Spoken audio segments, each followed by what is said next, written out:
Question number 8 हमारे सामने कह रहे हैं find the value of x for which the points x, -1, 2, 1 and 4, 5 are collinear. देखो ध्यान से समझते हैं इसको। x की मुझे वैल्यू निकालनी है, बोला है कि ये तीनों पॉइंट्स कोलिनियर हैं। अगर ये तीनों पॉइंट्स कोलिनियर है इसका मतलब क्या होगा? कोलिनियर का मतलब पहले हमें पता होना चाहिए, यानी जो एक ही लाइन में होते हैं।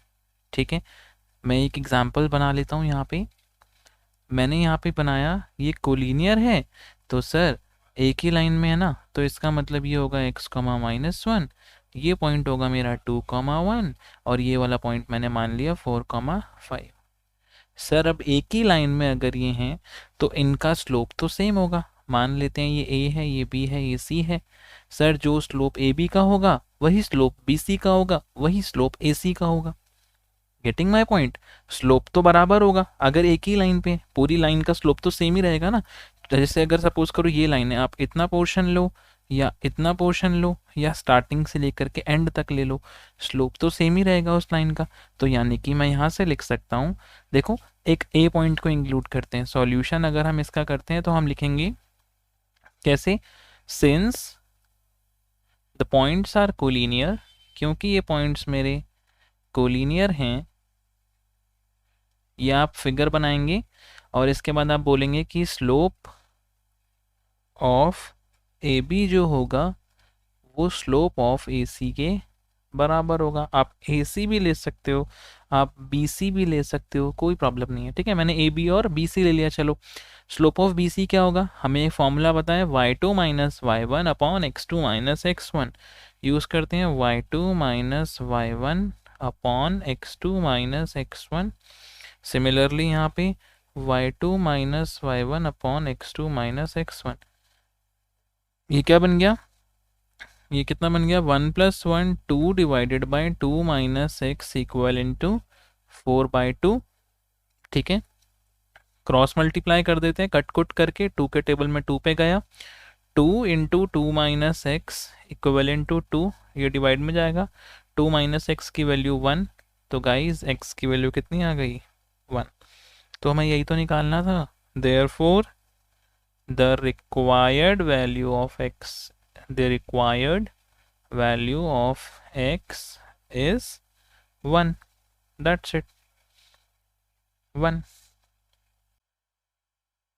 ओके स्टूडेंट्स, तो अब हमारे सामने क्वेश्चन नंबर 9 जिसमें बोल रहे हैं without using distance formula show that points -2, -1, 4, 0, 3, 3 and -3, 2 are the vertices of a parallelogram. मुझे कह रहे हैं कि आप बिना डिस्टेंस फार्मूला का यूज़ किए बताइए कि ये शो करें कि ये चारों पॉइंट्स जो हैं पैरेललोग्राम की वर्टिसेस हैं।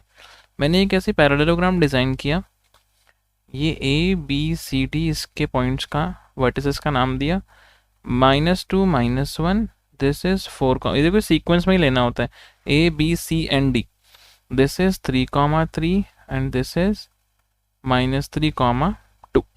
नाउ देखो पैरेललोग्राम अगर मुझे इसको प्रूव करना है और वो भी डिस्टेंस फॉर्मूला का यूज़ किए बगैर, तो मैं क्या करूँगा? मैं ये देख रहा हूँ कि पैरेललोग्राम के अंदर मुझे ये पता है कि अपोजिट साइड्स जो होती हैं ना वो पैरेलल होती हैं। अपोजिट साइड्स मतलब कि ये वाली साइड इसके पैरेलल होगी और ये वाली साइड जो है वो इसके पैरेलल होगी। तो किसी तरीके से अगर मैंने ये प्रूव कर दिया कि ए बी पैरेलल है सी डी के और ए डी पैरेलल है बी सी के, तो मेरा काम बन जाएगा। मैं बोल दूंगा yes it is a parallelogram. तो सॉल्यूशन देखते हैं, इसको चेक करते हैं। सबसे पहले हम निकालेंगे slope of A B line का स्लोप निकालते हैं। स्लोप का formula y2 - y1 divided by x2 - x1। तो देखो y2 - y1 upon x2 - x1। So this is 0 + 1 1, 4 + 2 6। Similarly slope of AB हो गया। अब CD देखते हैं, CD का कितना आता है? y2 - y1 means 3 - 2 divided by 3 - 3, again this is 1/6। So हम लिखेंगे this implies that slope of AB is equal to slope of CD, therefore AB is parallel to CD.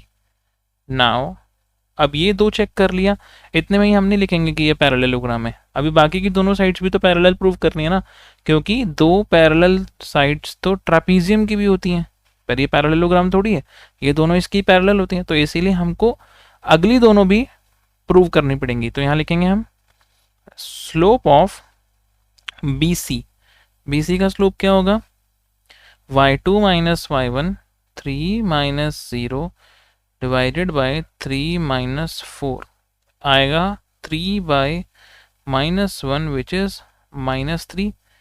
ऐसे ही स्लोप ऑफ AD निकाल लेते हैं, सामने वाली जो साइड है, y2 minus y1 means 2 minus minus 1 divided by minus 3 minus minus 2, तो ये हो गया 2 प्लस 1 3 और minus 3 plus 2 is minus 1, so this is also minus 3। This implies that slope of BC is equals to slope of CD. Therefore, BC is parallel to AD. तो अब हम क्या लिखेंगे यहाँ पे, since the opposite sides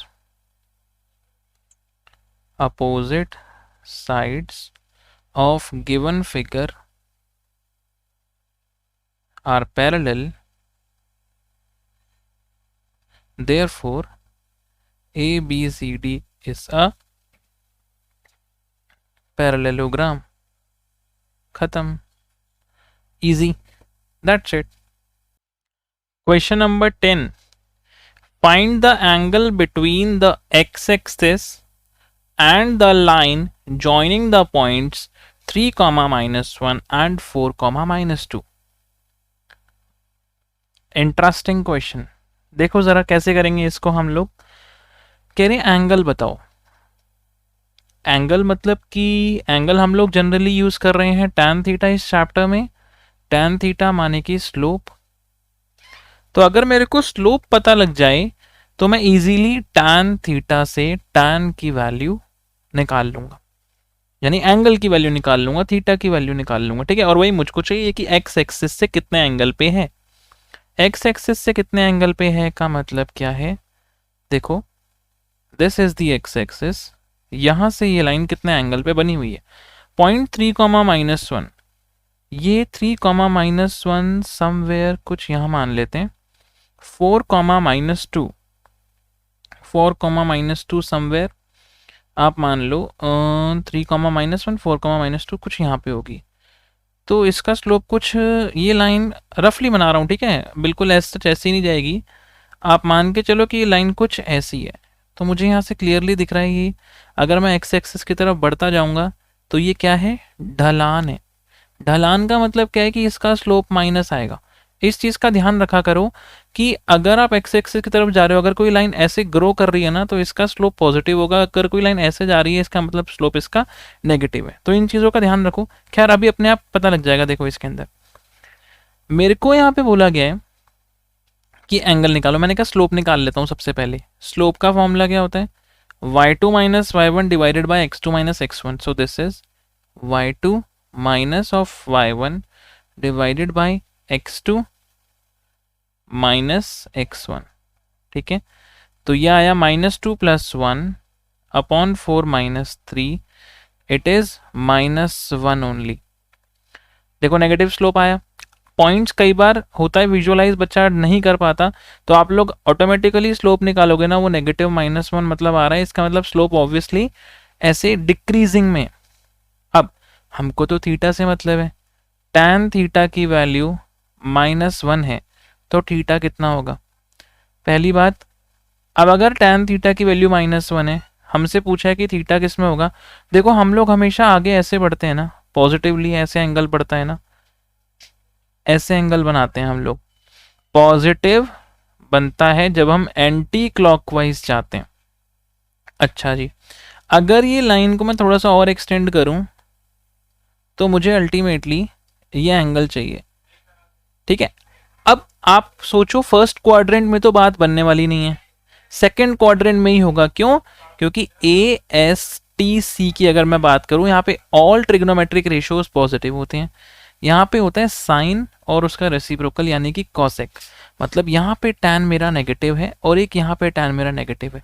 तो अब near by में तो ये वाला एंगल आ रहा है ना, तो मेरे को और एक ये भी आ रहा है कि मैं घूम के पूरा जाऊंगा और ये निकालूंगा, ये भी सही है।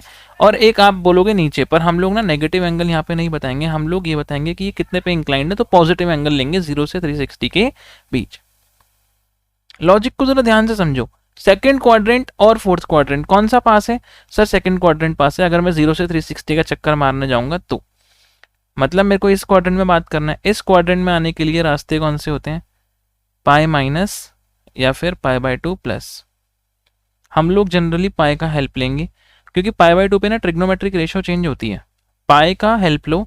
tan थीटा बेस वैल्यू देखो सबसे इजी है। अगर आप लोगों को इसमें प्रॉब्लम आ रही है ना, मेरे ट्रिग्नोमेट्री वाले लेक्चर्स देख लो, हर क्वेश्चन की क्लैरिटी नजर आ जाएगी आपको, किसी भी क्वेश्चन में डाउट नहीं होगा।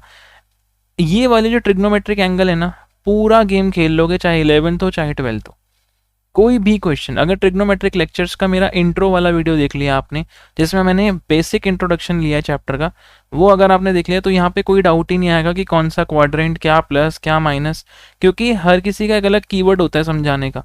तो मैंने इस तरीके से समझाया है कि अगर आपने मेरी ट्यूनिंग सेट कर ली ना अपने साथ, तो इसमें तो 100% कोई डाउट नहीं आने वाला। नाउ tan थीटा -1 का मतलब सेकेंड क्वाड्रेंट, बेस वैल्यू का मतलब है साइन को इग्नोर करके वैल्यू चेक करो कितनी होगी, 45 ना। बेस वैल्यू tan को इग्नोर मतलब कि नेगेटिव साइन इग्नोर करो। tan थीटा कब होता है 1? सर 45 पे। भाई पाई माइनस 45 कर दो, मीन्स 180 माइनस 45 कर दो, यू विल गेट 135। तो सेकेंड क्वाड्रेंट में ऑटोमेटिकली थीटा आ गया।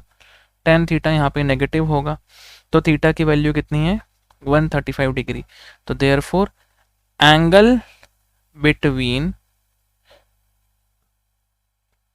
x axis and line joining 3, -1 and 4, -2 is 135 degree. तो 135 डिग्री का इसके अंदर एंगल बनने वाला है। That's it. Okay, so now we have question number 11। Question number 11 के अंदर हमको मिला है the slope of a line is double of the slope of another line. मतलब कि किसी एक लाइन का स्लोप दूसरी लाइन के स्लोप के डबल है if the tangent of the angle यानी कि tan theta, if the tangent of the angle between them is 1/3, यानी कि अगर tan थीटा 1/3 है तो उन दोनों लाइंस की आप स्लोप बताइए। नाउ सॉल्यूशन देखो, स्लोप हमको दो लाइन अलग अलग है, दोनों लाइन का अलग अलग स्लोप होगा। Let the slope of one line यानी कि m1 मैंने मान लिया m है, then the slope of another line क्या होगी, यानी कि m1 और m2। अगर एक m है तो दूसरा क्या होगा? 2m ना, क्योंकि इट इज गिवन डबल, तो मैंने डबल कर दिया। नाउ हमको पता है कि अगर दो लाइंस L1 और L2 है और उसका स्लोप m1 और m2 है, तो उनके बीच में जो फॉर्मूला रहता है tan थीटा का, वो क्या होता है? Modulus m2 minus m1 upon 1 plus m1 m2, है ना। ये फॉर्मूला होता है। ये हम लोगों ने बेसिक क्लास जो कॉन्सेप्चुअल क्लास थी चैप्टर की स्टार्टिंग में, हमने ये सीखे हैं सारे के सारे कि tan थीटा का फॉर्मूला होता है m2 minus m1 divided by m1 plus m2। अब वैल्यूज पुट कर दो, m1 की जगह m और m2 की जगह 2m। तो tan theta equals to 2m minus m upon 1 plus m into 2m। मतलब tan थीटा मेरा कितना आ गया इस हिसाब से?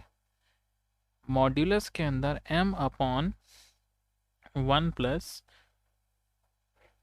2m square. ठीक है। अच्छा एक सेकेंड, मैं ना यहाँ पे tan थीटा की वैल्यू डाल देता हूँ जो मुझे मिली हुई है। 1/3, ठीक है ना, क्योंकि it is given to me कि ये मेरा 1/3 है। अच्छा अब देखो, मॉड्यूलस को जब हम हटाएंगे तो पॉजिटिव और नेगेटिव साइन आता है, इस चीज़ का आपको ध्यान रखना है। यानी m/1 + 2m² जो है वो ±1/3 होगा। इस चीज़ का आपको ध्यान रखना है। कभी भी जैसे हमको स्क्वायर रूट लगाएं या फिर मॉड्यूलस को हटाएं तो आप लोग प्लस माइनस साइन लगाओगे। क्यों? देखो क्यों ऐसा क्यों होता है कि ये जो m+1/2m² है, अगर इसकी वैल्यू पॉजिटिव 1/3 होती तो भी मॉड्यूलस से निकल के पॉजिटिव 1/3 आता।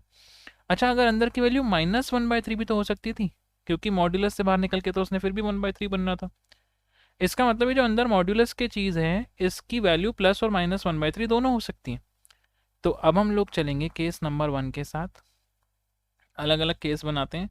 When m/1 + 2m² is equal to -1/3। एक बार -1/3 ले लेंगे, फिर केस 2 हम लोग दूसरा बनाएंगे, ठीक है। चलो अब यहाँ पे आप आ जाओ। 1 + 2m² जो होगा वो -3m होगा। मैंने क्रॉस मल्टीप्लाई किया है तो 2m² + 3m + 1 = 0। Middle term split करते हैं, 2m² + 2m + m + 1 = 0। 2m common ले लो, m + 1, 1 कॉमन लो, m + 1 = 0। तो यहाँ से कॉमन ले लो आप लोग m + 1, यहाँ से आया 2m + 1 = 0। तो देखो एक बार m + 1 की वैल्यू 0 होगी और एक बार 2m + 1 की वैल्यू 0 होगी। तो m की वैल्यू क्या आ गई यहाँ से -1 और m की वैल्यू यहाँ से क्या आएगी -1/2। अभी रुको, अभी यहाँ से हम लोग जाएंगे नहीं, अभी हम लोगों ने नेक्स्ट स्टेप पे जाने से पहले ध्यान से सुनो। इफ़ m1 और m2 निकालना है ना मुझे m से मतलब थोड़ी है। अगर m1 माइनस होगा, क्योंकि m1 क्या है, m अगर -1 होगा देन m2 क्या हो जाएगा, डबल ऑफ m है, यानी -1 का डबल कर दो -2। एंड इफ m1 अगर आपका -1/2 है, देखो ना दोनों केसेस बन सकते हैं ना, -1/2 है तो m2 क्या हो जाएगा, डबल ऑफ m है, इसका मतलब इसका डबल कर दो -1। यानी कि मैंने यहाँ पे ये देखा, एक तो ये सिनेरियो बन सकता है, एक तो ये सिनेरियो बन सकता है और एक ये सिनेरियो बन सकता है। क्लियर है? क्योंकि एक बार -1 वैल्यू ले ली हमने m की तो ये दोनों वैल्यूज आ रही हैं m1 m2 की, और एक बार मैंने -1/2 ली तो m1 m2 की ये वैल्यूज आ रही हैं। नाउ नेक्स्ट अब हम मूव करते हैं केस नंबर 2 पे। तो ये दोनों वैल्यूज आपको लिखनी है, दोनों केसेस अलग अलग लिखने हैं। अब हम मूव कर रहे हैं केस नंबर 2 पे। केस नंबर 2 क्या है कि अगर m/1 + 2m² की वैल्यू पॉजिटिव 1/3 मिल जाए हमको, तो क्या करेंगे, वंस अगेन क्रॉस मल्टीप्लाई करते हैं। 2m² + 1 = 3m, 2m² - 3m + 1 = 0, 2m² - 2m - m + 1 = 0। 2m common ले लो, m - 1 -1 कॉमन ले लो, m - 1 = 0, m - 1 2m - 1 = 0। तो क्या करेंगे अब, एक बार m - 1 या तो 0 होगा या फिर 2m - 1 0 होगा, क्योंकि तभी तो प्रोडक्ट इनका 0 आ रहा है। तो यहाँ से m की वैल्यू आ रही है 1 और यहाँ से m की वैल्यू आ रही है 1/2। फिर दोबारा से वही, इफ़ पहला केस m1 में m लेकर चल रहा हूँ, अगर 1 होता है तो m2 क्या हो जाएगा, डबल ऑफ m यानी कि 2। और इफ़ m1 = मेरा 1/2 मानता हूँ तो m2 क्या हो जाएगा, इसका डबल यानी कि 2। तो देखो ये भी सिनेरियो बन सकता है कि इनके स्लोप ऐसे आ जाए।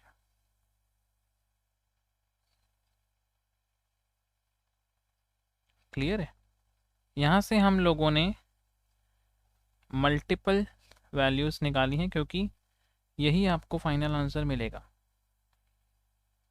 तो ये चारों अलग अलग केसेस के हिसाब से मुझे आंसर्स आ रहे हैं।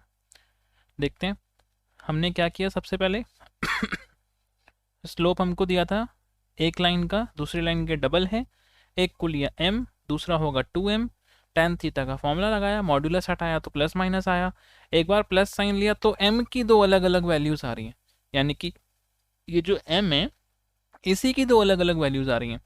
एक बार -1 से किया, एक बार -½ से किया, फिर इधर सॉल्व किया, एक बार 1 से किया और एक बार आपने हाफ से किया। सो दैट्स वाई आप लोगों को यहाँ पे अलग अलग वैल्यूज मिल रही हैं। तो आप एंड में आंसर लिखेंगे hence the slopes of the lines are -1 and -2 और -1/2 and -1 और -1 -1। देख मतलब कहने का मतलब है ये सारी वैल्यूज जो आप लिख रहे हो -1 एंड -2 भी हो सकती हैं लाइंस, या फिर -½ और -1 भी हो सकता है, और 1/2 और 1/2 सॉरी 1 और 2 भी हो सकता है, और ½ और 2 भी हो सकता है। ½ और 1 होगा ना यहाँ पे, दैट्स सम स्प्रिंट गाइस, ½ और 1, तो ½ और 1। तो यहाँ पे मेरे पास ये अलग अलग चार वैल्यूज आ रही हैं। देखो ये दोनों एक दूसरे के यहाँ पे डबल हैं एक दूसरे का स्लोप, और अगर आप इनके अंदर बीच में tan थीटा एंगल निकालोगे यू विल रिसीव 1/3। इनके बीच में एंगल 1/3 ही मिलेगा आपको tan theta. So this is the question. थोड़ा सा लेंदी हो गया बट कॉन्सेप्चुअल है। So that is the solution for this particular question. That's it. Question number 12, a line passes through x1, y1। ठीक है, एक पॉइंट आपका x1, y1 और h, k से पास हो रही है। ठीक है जी, एक लाइन ड्रॉ कर लेते हैं यहाँ पे। ये कोई लाइन है मेरी जो इन दोनों पॉइंट से पास हो रही है। If the slope of the line is m, okay, इसका स्लोप m है, तो शो करना है मेरे को दिस थिंग। बहुत इजी, देखो ज़रा सॉल्यूशन। हमको पर्टिकुलरली ये गिवन है स्लोप। मुझे बताओ स्लोप का फॉर्मूला, यानी कि m क्या फॉर्मूला होता है, y2 - y1 इस इक्वेशन में लगाते हैं, k - y1 upon h - x1, isn't it? That's it, simple सी चीज़ है। क्रॉस मल्टीप्लाई कर दो, m into h - x1 equals to k - y1। देखो आ गया, यही तो प्रूव करना था। कितना सिंपल क्वेश्चन था ये, m into h - x1, hence proved, hence proved, that's it। यही हमें करना था इसके अंदर, सीधा स्लोप का फॉर्मूला लगाया, क्रॉस मल्टीप्लाई किया, इक्वेशन आ गई जो हमको चाहिए थी। That's it. Question number 13, if 3 points h, 0, a, b, 0, k lie on a line, show that a by h plus b by k is equal to 1. See, these 3 points lie on the same line, means मैं अगर assume कर लूँ this is my point A, this is point B, this is point C. Now if 3 points lie on the same line, this, this and this, आप मुझे बताइए इनका slope equal होगा? बिल्कुल इक्वल होगा। चाहे वो ए बी लाइन लो, चाहे बी सी लाइन लो, चाहे ए सी लाइन लो, लाइन का कैसा भी आप पार्ट लोगे, इस लाइन का स्लोप तो इक्वल रहेगा। तो मैंने लिखा सॉल्यूशन में स्लोप ऑफ ए बी जो होगा वो इक्वल होगा स्लोप ऑफ बी सी के। नाउ स्लोप का फॉर्मूला लगाते हैं ए बी, मैं यहीं लिख लेता हूँ point h, 0, a, b and 0, k। A B का slope y2 minus y1 upon x2 minus x1, B C का y2 minus y1 upon x2 minus x1। अब क्या करते हैं, इसको सॉल्व करते हैं, सिंप्लीफाई करते हैं।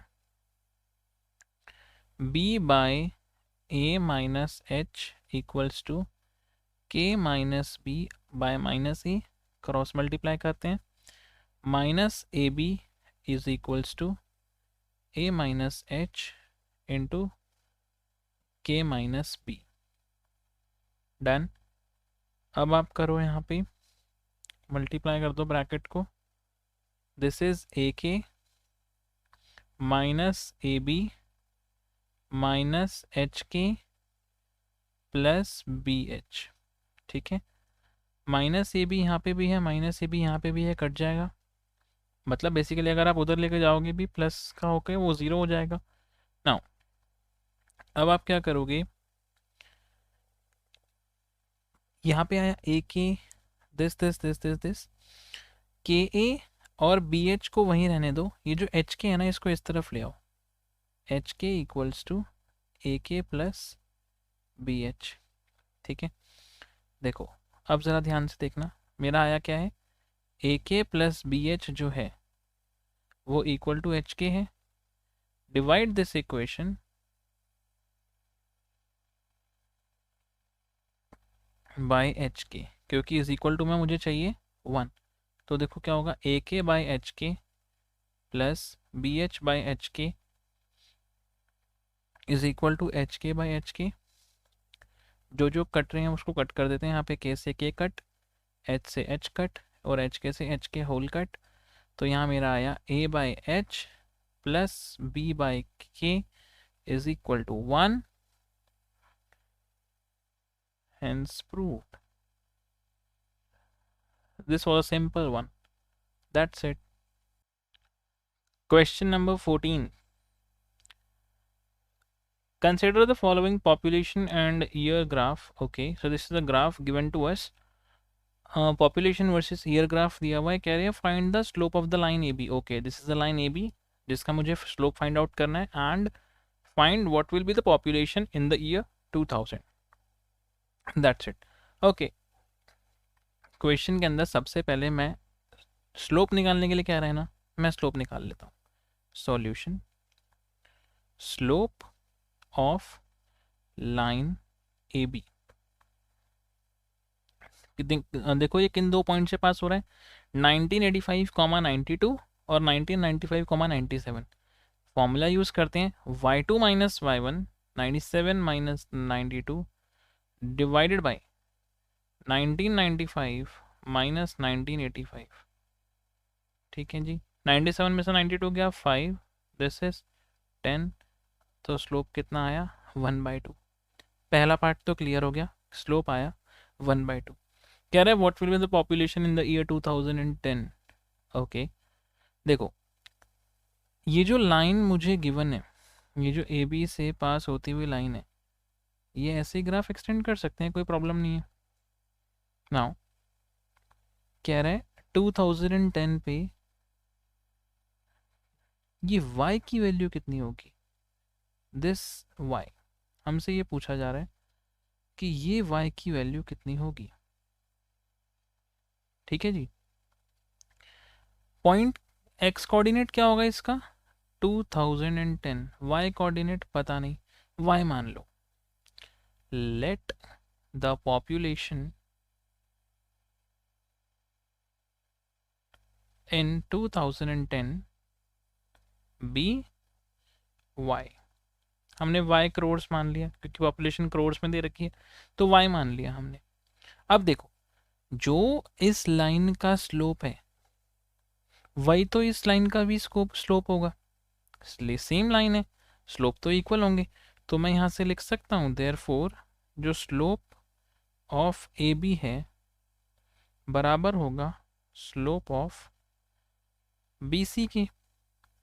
इसका मतलब तो ये है, ए बी का मैंने निकाला हाफ, वो बराबर है y minus 97 divided by 2010 minus 1995, यानी कि 1/2 equals to y minus 97, sorry 97 ना, y minus 97 divided by 15, subtract करके 15 मिलेगा। तो यहाँ से 15/2 इक्वल्स टू y माइनस 97, तो y कितना हो जाएगा, 15/2 इज 7.5, उधर जाके प्लस होगा 90 प्लस का 97, तो y की वैल्यू आ रही है 104.5। It means that population in 2010 will be 104.5 crores. That's it. Simple सा क्वेश्चन था। लाइन दी थी, दो कोऑर्डिनेट्स दिए थे, स्लोप पूछा था, मैंने यहाँ पे स्लोप बता दिया, स्लोप 1/2 है। कह रहा है कि 2010 में कितनी पॉपुलेशन होगी, सेम लाइन फॉलो कर रही होगी, ठीक है। तो इन्होंने बोला है कि ग्राफ यही आपको लेना है और कोई ग्राफ हमको गिवन भी नहीं है, तो इसी को इसी को यूज़ करते हुए 2010 का निकालो। तो हमने 2010 का निकाला कि यार 2010 में 104.5 करोड़ पॉपुलेशन हो जाएगी। That's it.